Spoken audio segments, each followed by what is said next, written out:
اب بعض نام ایسے ہیں جن کے کوئی معنی ہے ہی نہیں، سرے سے کوئی معنی نہیں، اس لیے ان کو بھی نہیں رکھنا چاہیے، جیسا کہ رخسانہ، نہ یہ عربی ہے نہ فارسی، زرینہ یہ نہ عربی ہے نہ فارسی، زر یا روسی راز سے کسی نے نکالا ہوا ہے، ریشمہ یہ نہ عربی ہے نہ فارسی ہے، اسی طرح شاہینہ ہے، شاہین سے نکلا ہے، مگر جس طرح چیتا کا مؤنث چیتی نہیں ہوتا اور بندر کا مؤنث بندری نہیں ہوتا، اسی طرح عربی لفظ شاہین کا مؤنث بھی شاہینہ نہیں ہے۔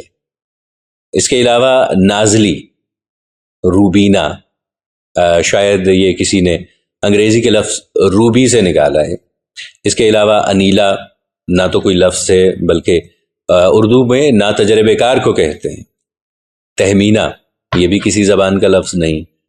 علیزہ، اسے کچھ لوگ علی کی بیٹی کے معنی پہناتے ہیں، یہ کوئی نام نہیں ہے بلکہ ایلزابتھ کا مخفف ہے۔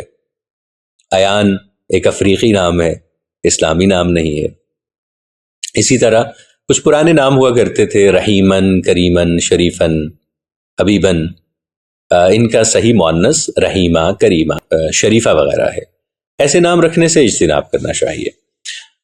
ہمارے یہاں آج کل انٹرنیٹ سے دیکھ کر نام رکھنے کا رواج بھی کافی زور پکڑ گیا ہے۔ ہم یہ جاننے کی کوشش ہی نہیں کرتے کہ ویب سائٹ کتنی معتبر ہے اور کس عالم نے وہ نام چھاپے ہیں یا وہ نام شائع کیے ہیں، اس لیے اس امر کا خیال رکھنا چاہیے۔